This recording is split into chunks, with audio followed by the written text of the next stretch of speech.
ลงมาบ่ล่ะลงเลยตกอ่ะ บ่ตก บ่ตก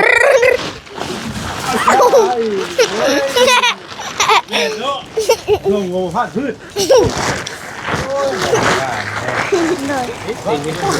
ยังไงก่อนยังหมดจังมาโอ้พักกระโตกกระปูโอ้โอ้โอ้นุ่มเลยนี่วันนี้ต้องเอากระดิ่งมาทับไว้เอากระดิ่งมาไว้ข้างในทับไว้ย้อนให้เลยเนี่ยใช่หักแซ่บไปเชียวย้อนให้ได้ดีเลยว่าเชียวเงียบกิ๊บเอาได้นี่เหมือนเมียคนน่ะได้มึงเป็นยังไงว่าคุ้มคนแล้วแม่สิคุ้มอยู่มื่อนี้เมียคนน่ะคุ้มบ่เบิดหลายไปหลายใส่166,000ลิตรน้ำยาน้ำไหมบ๊ายบายพี่น้องเอ๋ยเนาะป้าสับพี่น้องเอ๋ยโดย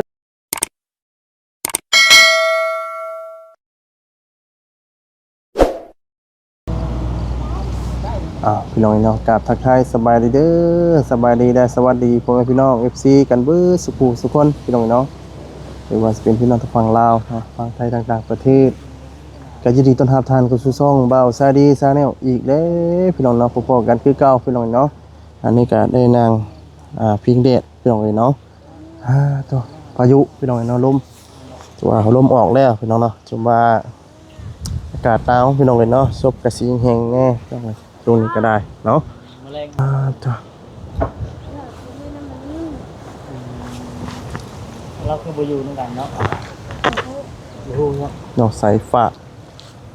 น้องสายฟ้าคนรอน้ำหนาวนี่แห้งรอครับเจ้าเพิ่นว่าไปตัดผมบ้านนี่นะตัดผมฟรีเพิ่นว่าบ่ได้คิดเงินตัดผมฟรีบ่แม่นบ่แล้วจะว่าอยากให้ทั้งเงินน้องเสียค่าไปตัดแต่นั้นยังว่าน่ะให้พาบ่าวไปตัดแน่ก็ได้แบบเพิ่นบ่คิดเงินนำบ่าวก็มีก็บ่ฮู้เด้เอาฮู้อยู่ฮะเด้เฮาก็บ่ฮู้เจ้าว่าเพิ่นเป็น FC เจ้าบ่จักแด้เป็นแม่นอยู่เด้เนาะ FC น้องสายฟ้าเฮ้ยว่านี่คือเห็นน้ำก๊อกคือมั่งเอาแล้วบ่กลัวน้ำก๊อกน่ะให้มั่งจะเป่าแก้วคือมั่งแอนเป็นบ่กลัวบ่เด้นี่กลัวน้ำก๊อกแล้วนี่มั่งแอนเป็นบ่โดย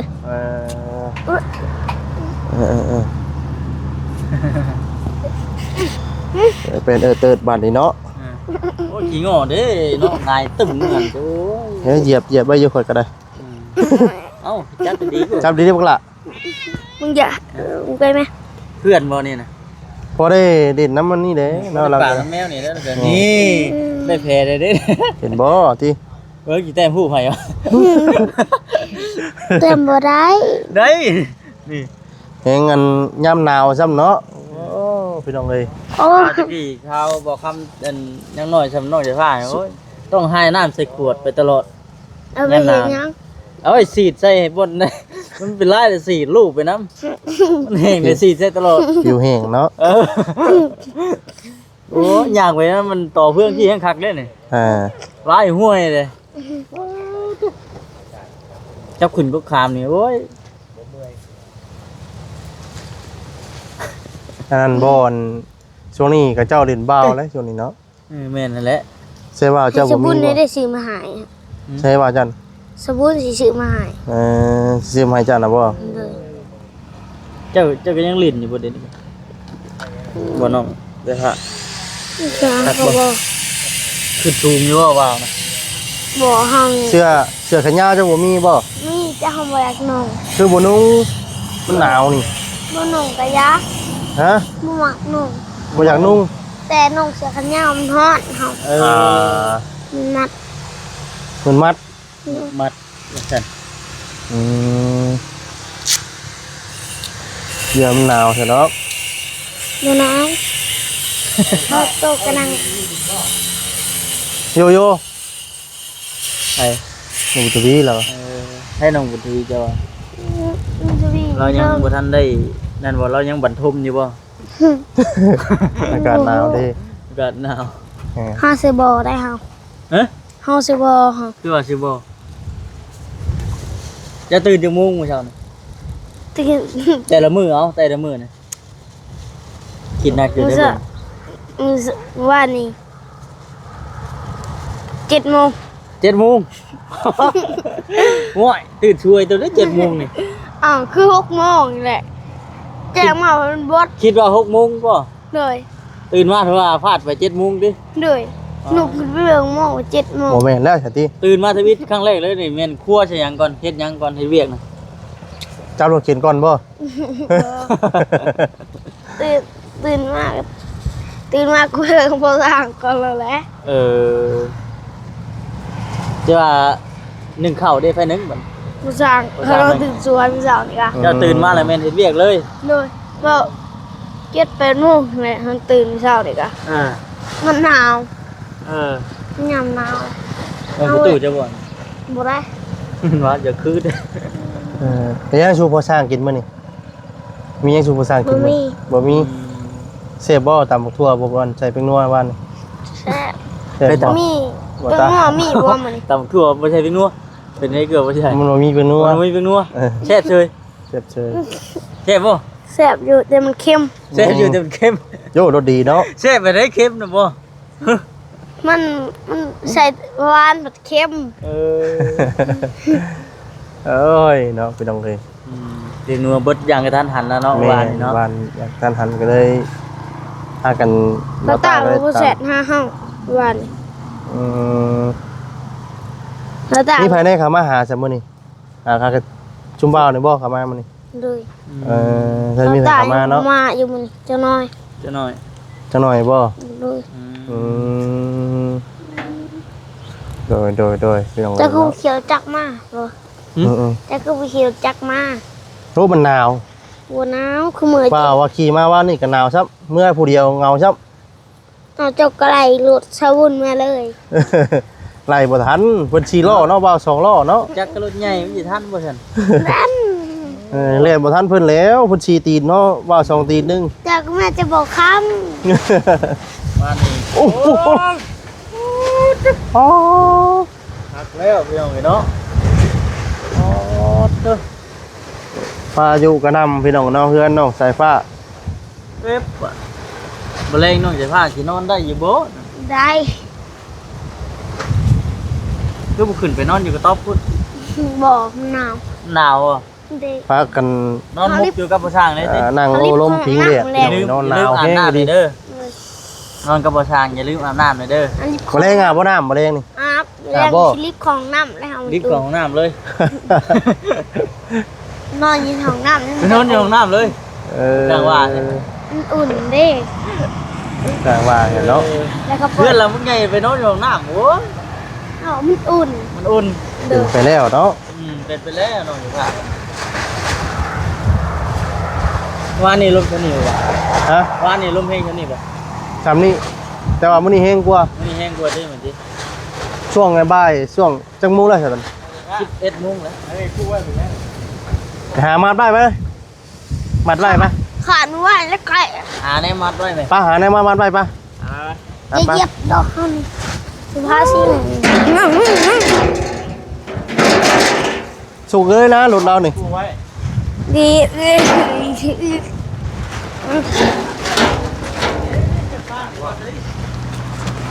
ครับ เอาไปที่นี่จะไปก่อนนั่นนี่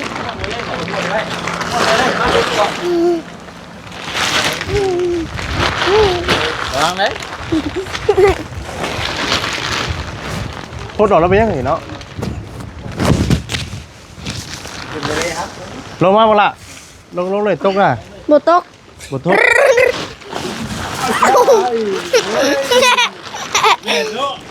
งงงพลาดพืช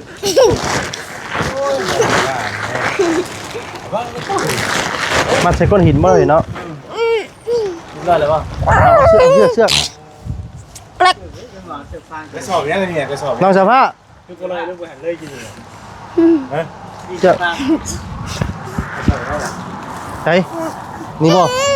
อันนั้นดิอัน นี่แน่ เอาหมดเลย แยงเอง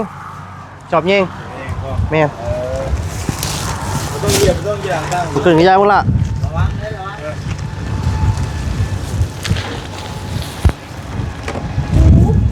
เพราะมันจะดึงก็ขึ้นพุ่นได้นี่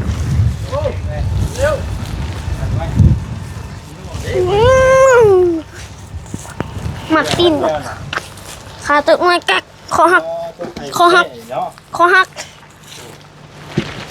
ดึกไปเลย เด้อเพราะว่าเอาคนกิน อยู่บ่เฮ้ย ไอ้ซื้อมาให้ เมลลี่ เอาดิ กินเชือกตัวหมีนั่งเมื่อกี้ นี่ขาดบาดเลย อันนี้ตัวนี้เราซื้อมาต้อนนี่ เลย นี่ติงนี่ก็เห็นนี่ เป็นยังไงก่อน ยังหัวอีช่างเลย ติงเชือก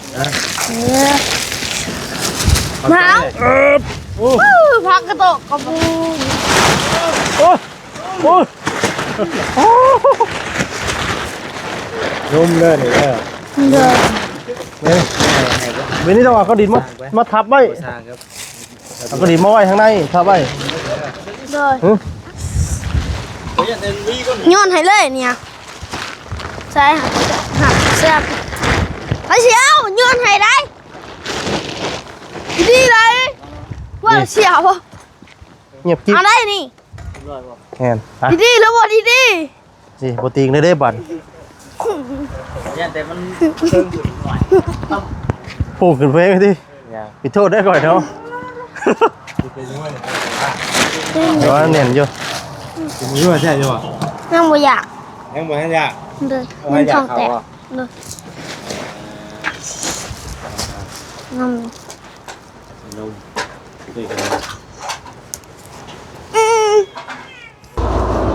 ลองเลยเนาะใช่พี่น้องเลยเนาะต้องเราใส่ฟ้า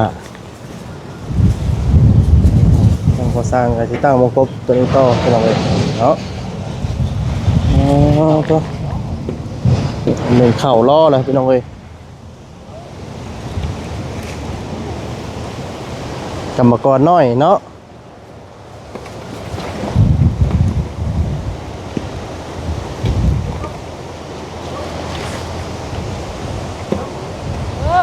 ตัวเอิ้นแล้ว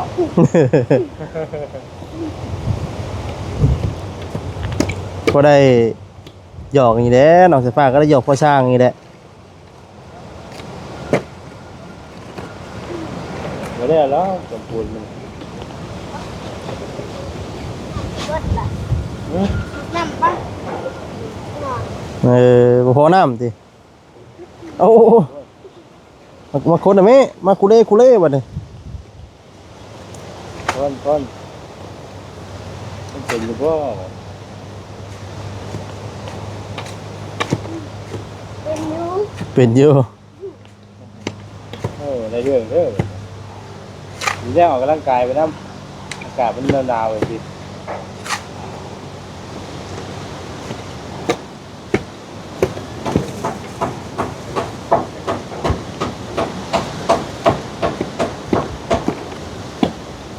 ใกล้จะเข้ากันเด้ ส่วนอีกบัดนึงเติมน้ำบ่เติมน้ำบ่ ตีนกระตื้ม ข้าวไปลองน้ำลองจากฟ้าก่อน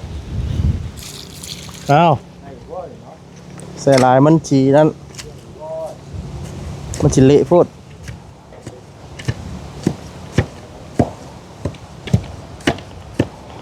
แล้ว ได้บ่ แล้วกัน แม่นบ่ยังบ่ทันได้ไล่นี่เบิ่งนี่ยังอยู่นี่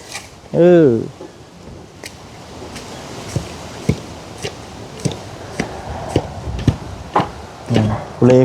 เล่ ได้แล้ว ฮะได้เลย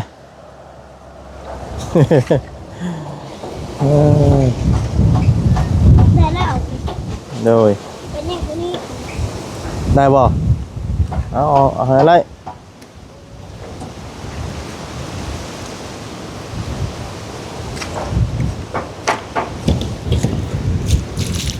เอา ซ้ายบ่น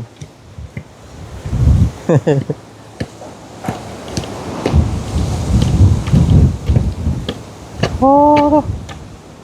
ล้มอยู่ดีพี่น้องเอ้ย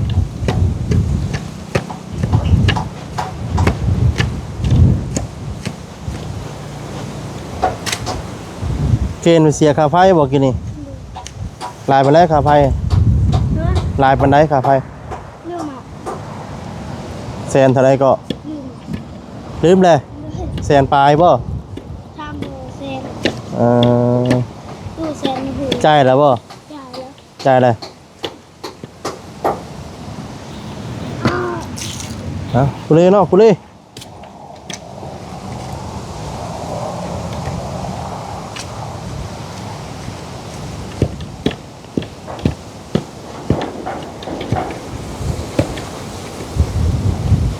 เหมือนเมียเขาหนาได้มึง เป็นจังได๋ ว่าคุ้มพอแล้ว อ่า แม่สิคุ้มอยู่ มื้อนี้เมียหัวหน้าคุมบ่ว่านี่จะคุมเพิ่นล่ะวะว่านี่เพิ่นเขกโคดินอยู่วัน เพียงหนานี่ เออฮ่าเด้อคนต่างหากจะพายเมื่อนี้มันไล่แหละกับคนเบางนี่เด้อรวมกันได้ว่าซะมันจะเขียนแล้วอ่ะคนแรกแหละก็เอาคุมาตักใส่แหละก็คนไม้มันจังบ่แห้ง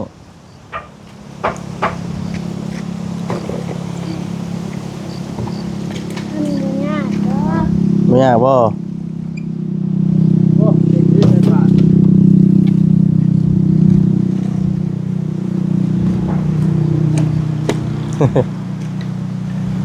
ไปบ้านนี้เราใส่ผ้าเราสิไปเรียกคนเดินไปเด้อแต่มาใหม่สิมาอยู่กับใหม่เด้อเอาโอเคซอยพอสร้างมันไปเรื่อยๆนี่แหละเด้อเนี่ยก็ซอยเพิ่นไปนำพี่น้องเลยเดี๋ยวไปก่อน เมื่อละ ไปเวียกต่อพุ่นแหละสิไปบ้านปะกล้วยพุ่นแหละพี่น้องเอ้ยเนาะ ไป ตกเด้อ ฮะ ระวังฝนตก ตกบ่มื้อนี้มีฝนใช่บ่ นั่ง มีซะว่าฝนมื้อนี้ มีพี่ มีบ่ หูหู อ้าวเจ้าคือว่าฝนสิตกซะพ่อเห็นเราเวงหลายเนาะ บอกเป็นฝนตก อืม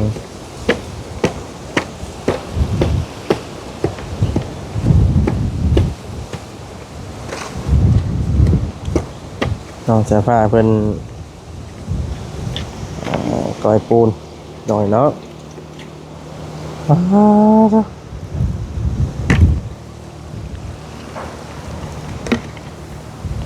กินนี่คือว่ากินข้าวกับต้มไข่ว่ามื้อนี้ข้าวกับต้มไข่น้องเสื้อผ้าต้มไข่ส่วนพอสร้างกินมื้อนี้เมนูง่ายๆต้มไข่ เมนูง่ายๆพี่น้องน้ำต้มไก่สุกพอสร้างกินพี่น้องเลยเนาะแต่อ้ายจะนอนบ่เป็นนั่นว่าเฮ็ดค่อยๆพวกละจังไดแมวเจ็บได้เป็นก็ไปน้ำตลอดเนาะเพิ่นเกลือเพิ่นเอาบ่อาหารแมวเพิ่นยังหลายบ่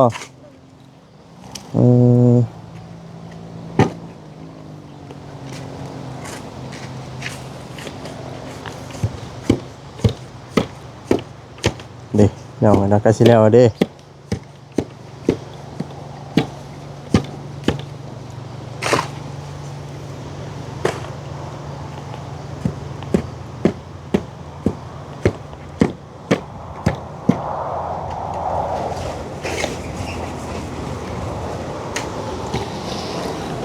เป็นเฮ็ดอันนี้นะนี่เนาะจองไว้เด้อนี่เฮ็ดของเพิ่นนี่เพิ่นลุยเวียกลุยงานเต็มที่เลยเนาะ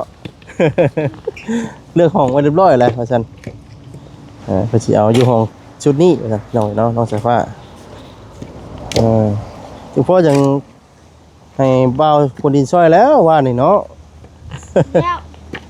โอเคบ่ว่านี่โอ้ เขาเองเริ่มมีขนาด ตัวเองเลยพี่คนนะพี่น้องเราทำสร้างกันสิเทคานบัดนี้พี่น้องเนาะเทคานทับแล้วก็สุกแล้วบ่อุดไปก่อนทะเลสุกฮะขึ้นไปก่อนเอ้าเอาตก ไอ้ทับปุ๊บเทิงบัดนี้ลมพัด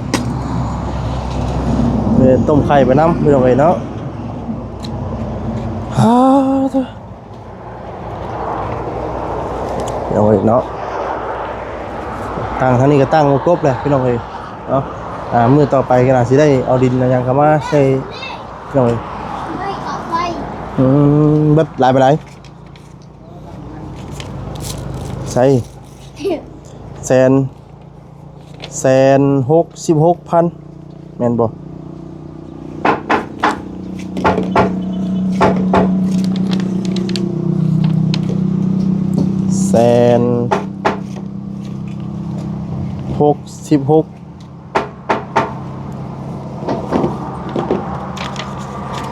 เก็บไป 166,000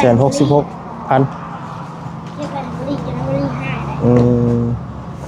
เอาเดี๋ยวว่าสิไปเวียกไปงานต่อกันเด้อบัดนี้เด้อมื้อหน้าเดี๋ยวสิเข้ามา